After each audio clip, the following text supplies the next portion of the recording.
ये बात है ईयर 1988 की, जब स्कॉटलैंड के करीब समंदर में दुनिया की सबसे ज्यादा एडवांस्ड और सबसे ज्यादा ऑयल प्रोड्यूस करने वाली रिग जोरदार धमाकों से गूंज उठी और सिर्फ चंद ही मिनटों में समंदर की नजर हो गई।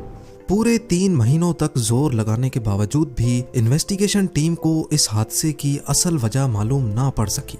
लेकिन फिर 3 महीनों के बाद जब ऑयल रिग का मलबा समंदर के नीचे से निकाला गया तो उसमें से कागज का एक छोटा सा टुकड़ा मिला और उस टुकड़े में जो कुछ लिखा था उसने सारे हादसे की हकीकत को खोलकर सामने रख दिया। नाजरीन, 1976 में स्कॉटलैंड के शहर एबरडीन से 190 किलोमीटर दूर वीरान समंदर के ठीक इस हिस्से में ऑफशोर ऑयल प्लेटफॉर्म, जिसको पाइपर अल्फा कहा जाता था, उसने ऑयल की एक्सट्रैक्शन और प्रोडक्शन का काम स्टार्ट किया।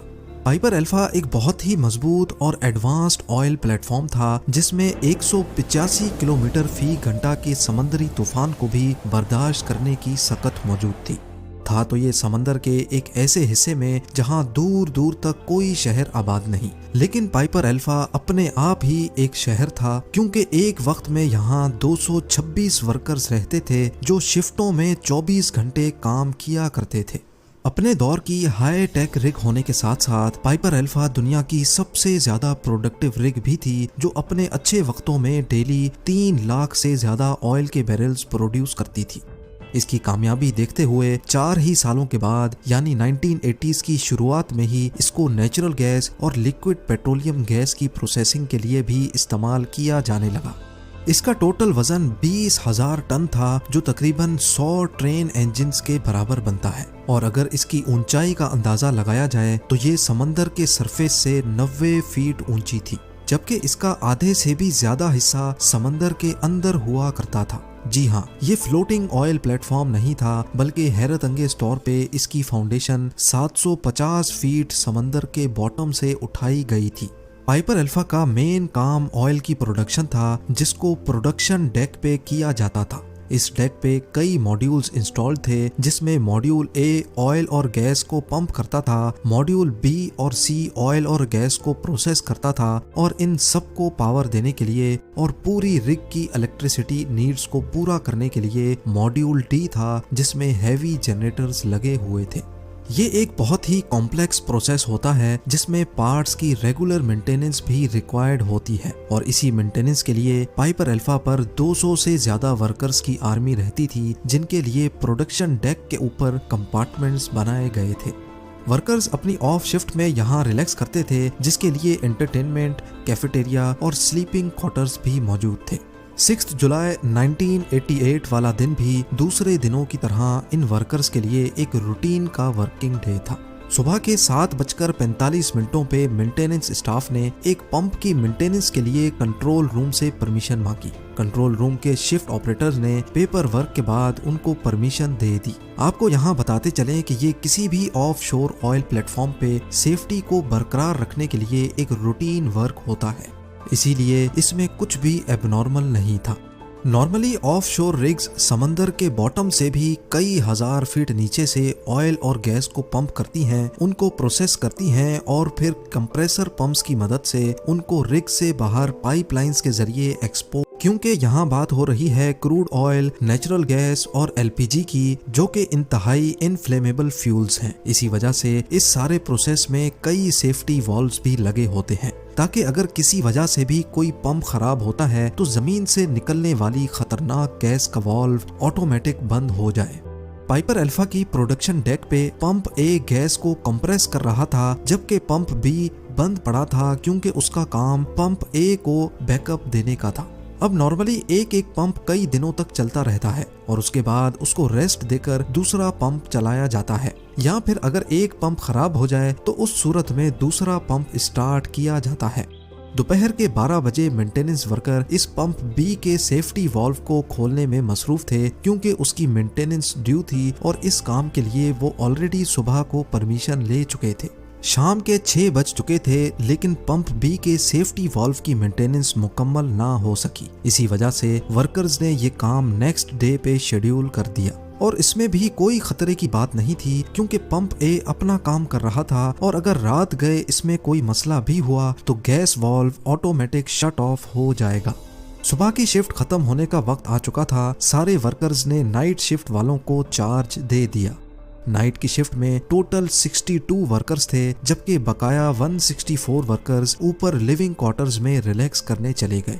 नाइट शिफ्ट के वर्कर्स के लिए भी ये एक रूटीन वर्किंग डे था, लेकिन अब वो टाइम आ गया जब चीजें बिगड़ना शुरू हो गईं। रात के 9:45 पर कंट्रोल रूम स्टाफ को एक अलार्म शो हुआ कि पंप ए ट्रिप हो चुका है। ये पंप गैस को 78 एटमॉस्फेयर पे कंप्रेस करता था। ये इतना ही प्रेशर है जितना गाड़ी के टायर में हवा के प्रेशर को 50 टाइम्स बढ़ा दिया जाए। पंप ऑपरेटर की एक टीम पंप ए के पास गई और उसको रीस्टार्ट करने की कोशिश की।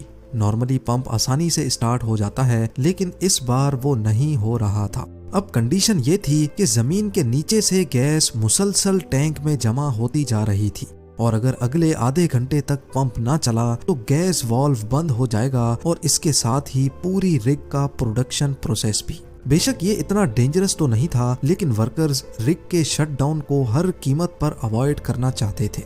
ऑपरेटर्स के पास अब सिर्फ एक ही ऑप्शन बचा था कि बैकअप पंप यानी पंप बी को स्टार्ट किया जाए। लिहाजा वो कंट्रोल रूम गए और मेंटेनेंस शीट में देखा तो मालूम पड़ा कि सुबह की शिफ्ट वालों ने पंप बी पर अभी तक मेंटेनेंस का काम स्टार्ट ही नहीं किया।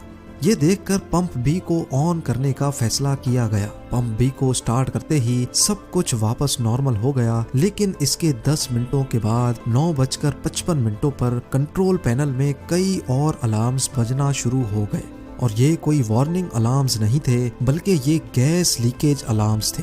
यानी ये इस बात की निशानी थी कि रिग में कहीं ना कहीं गैस लीक हो रही है। अभी कंट्रोल रूम का स्टाफ कुछ और करता कि अचानक एक जोरदार धमाका हुआ और रिग में आग भड़क उठी।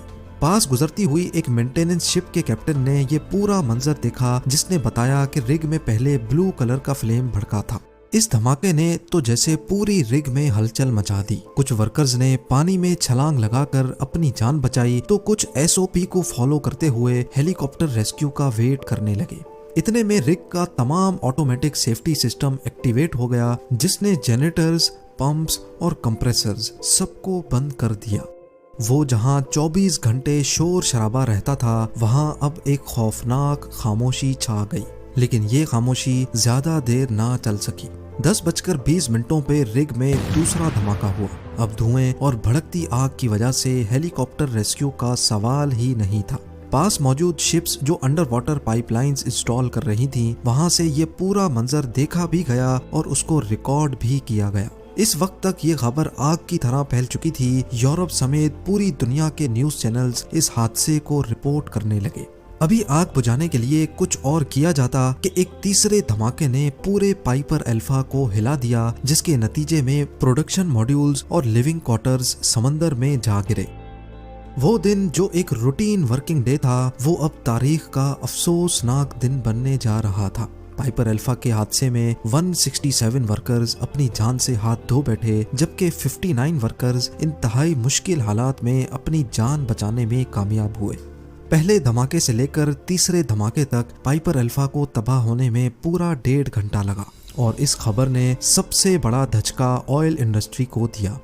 दूसरी रिग्स पर काम करने वाले वर्कर्स ने अपनी जॉब से रिजाइन करना शुरू कर दिया और कई ऑयल प्लेटफॉर्म्स को सेफ्टी चेकअप्स के नाम पे बंद कर दिया गया।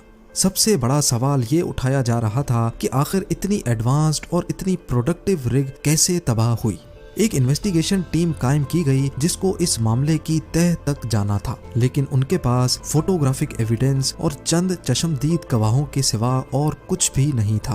पहले तो किसी को भी इस हादसे की असल वजह मालूम ना पड़ी, लेकिन 3 महीनों के बाद जब रिग का मलबा समंदर के बॉटम से बाहर निकाला गया तो उसमें कागज का एक ऐसा डॉक्यूमेंट मिला जिसने सारी हकीकत खोलकर सामने रख दी। हादसे वाले दिन सुबह को 7:45 पर जब मेंटेनेंस टीम ने पंप बी की मेंटेनेंस की परमिशन मांगी थी, तभी उन्होंने पंप बी के सेफ्टी वाल्व को भी मेंटेन करने के लिए एक अलग डॉक्यूमेंट पर परमिशन मांगी थी और इन्वेस्टिगेशन टीम को यही डॉक्यूमेंट मिला था। नाइट शिफ्ट वालों ने पंप बी को ऑन करने से पहले ये तो देखा कि पंप बी पर मेंटेनेंस स्टार्ट नहीं की गई, लेकिन उन्होंने दूसरे ही बॉक्स में पड़े पंप बी के सेफ्टी वाल्व को रिमूव करने का डॉक्यूमेंट नहीं देखा, जिसको असल में डे शिफ्ट वाले पहले ही रिमूव कर चुके थे। पंप और सेफ्टी वाल्व दोनों अलग अलग रूम्स में मौजूद होते हैं, इसी वजह से किसी ने भी ये नोटिस नहीं किया कि पंप बी का सेफ्टी वाल्व मौजूद ही नहीं है। पंप बी के सेफ्टी वाल्व ना होने की वजह से उसमें से गैस लीक हुई और 10 मिनट के अंदर ही गैस मॉड्यूल की फायरवॉल फाड़कर बाहर निकल गई और अचानक उसमें आग भड़क उठी। मॉड्यूल सी में भड़कने वाली आग जल्द ही मॉड्यूल बी तक पहुंच गई, जहां हजारों टन क्रूड ऑयल सिलेंडर में मौजूद था। इस क्रूड ऑयल को आग लगने से दूसरा धमाका हुआ, जिसने एलपीजी की गैस लाइन को डैमेज किया और एलपीजी गैस लाइन डैमेज होने की वजह से तीसरा धमाका हुआ।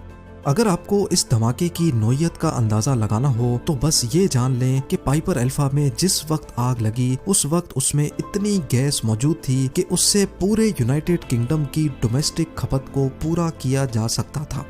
इस एक छोटी की गलती की वजह से न सिर्फ कंपनी को 2 अरब यूएस डॉलर्स का नुकसान हुआ, बल्कि कई कीमती जानें भी इस हादसे में जाया हुई। आज भी स्कॉटलैंड के शहर एबरडीन में इन वर्कर्स की याद में एक स्कल्पचर पार्क मौजूद है, जहां उनकी फैमिलीज